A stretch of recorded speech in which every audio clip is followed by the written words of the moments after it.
In the yellow glow of the candles, Alice and Jenny followed a tradition that their father had started long ago. First, Alice and her mother sang happy birthday to Jenny. Then, after Jenny had blown them out, the candles were lit again for Alice, and the song was sung a second time. Alice blinked and squinted when the lights came on again. I forgot to make a wish, she said. Her mother smiled and handed a slice of the beautiful cake to each of the girls. I guess you have to share your wish with Jenny. Alice and Jenny laughed.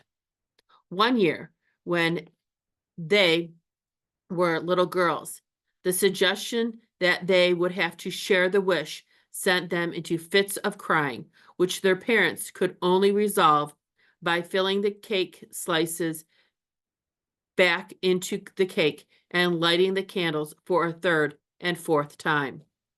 Alice cut the cake with the edge of her fork, happy that the tension brought on by the newscast had begun to melt away. She put a large bite into her mouth, bitter.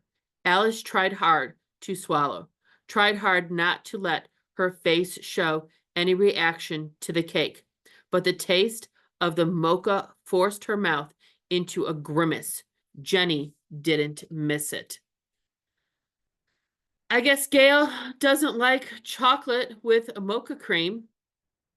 No, it's good, said Alice, forcing it down. Jenny pushed her own piece away. I'm not hungry. Geez, Jenny, why are you angry at me for not liking a piece of cake? I can't help it. Who's angry? I have different taste buds now, and they're sending different messages to my brain. They're saying this cake tastes gross. Sorry, Mom. Okay, said Jenny. You're always saying that you are still you because you have the same brain. But who is to say that your whole personality is in your head? Where else would it be? I don't know. Maybe there was some other parts of your body where parts of yourself lived. Maybe it was your big toe.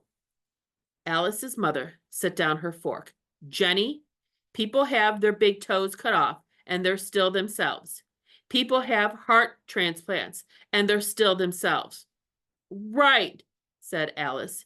She smiled at her mother, but her mother looked away.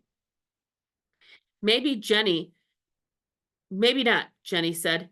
Maybe there's a little bit different, but they just don't notice. You're a lot different. You're a morning person. You never see your old friends. You hang out with Amigo Smith and those snobs. Now you're going out for cheerleading? For goodness sake. And what is with those sunglasses? Sometimes I don't know. Sometimes I think my sister is dead. Jenny pushed her chair back and ran out of the room. Alice sat where she was, poking at her cake with her fork, trying not to cry. Her mother got up and began to gather the plates. I think, she began, her voice wavering, I think cheerleading would be very good for your condition. Alice stared at her mother, but again, her mother avoided her eyes. Suddenly, Alice thought she understood the elaborate cake. She made it because she felt guilty, Alice thought, guilty for thinking, way down deep, that I'm not really the same daughter she knew before.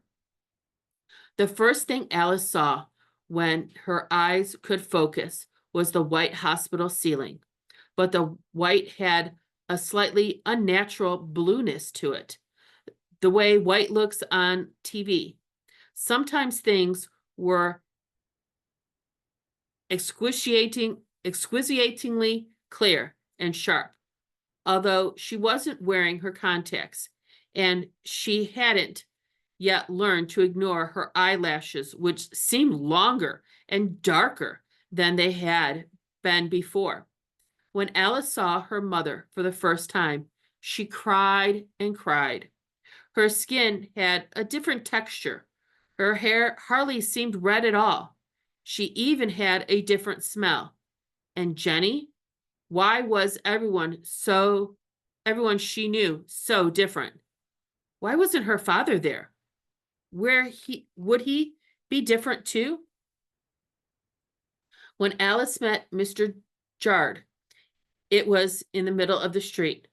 A new sidewalk had just been poured on Bedford Avenue, so Alice had to walk in the street to go around the construction on the way home from school. A light rain was falling, preventing the concrete from setting. Mr. Jared held an oversized umbrella, striped red and yellow, above his head. He might have walked right by her, but Alice was staring hard at him, trying to remember something, anything about him besides the newscast.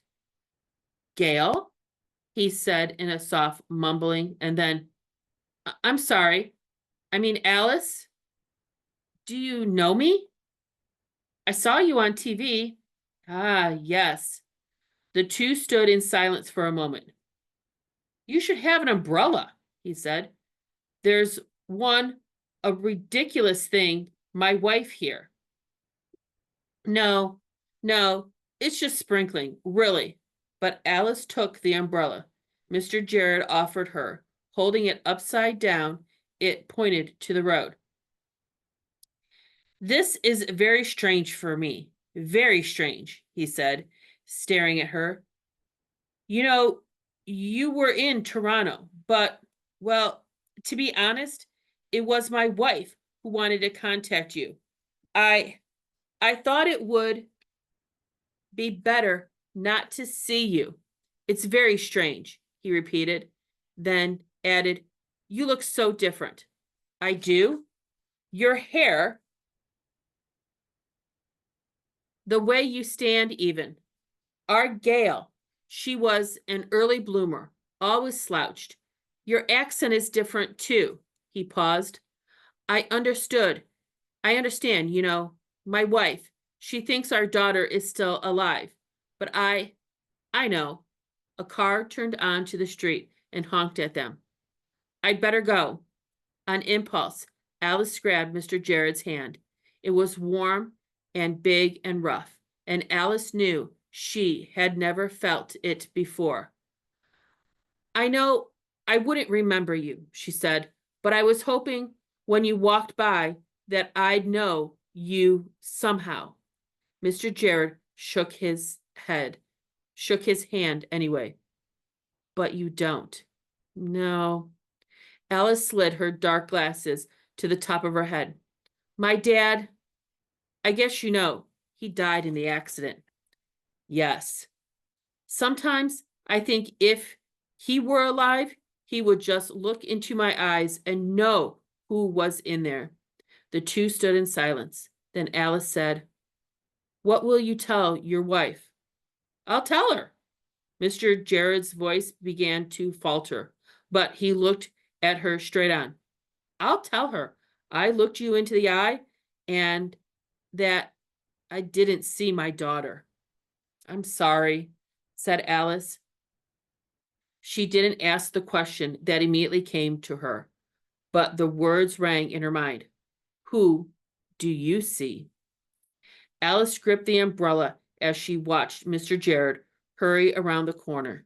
She stepped up to the curb and pressed her wrist to the wooden barrier that protected the sidewalk. Then she folded the umbrella and secured the strap. In a small corner of the sidewalk, she wrote her initials, ACS, with the tip of the umbrella. Alice was here, she thought, and then she walked home.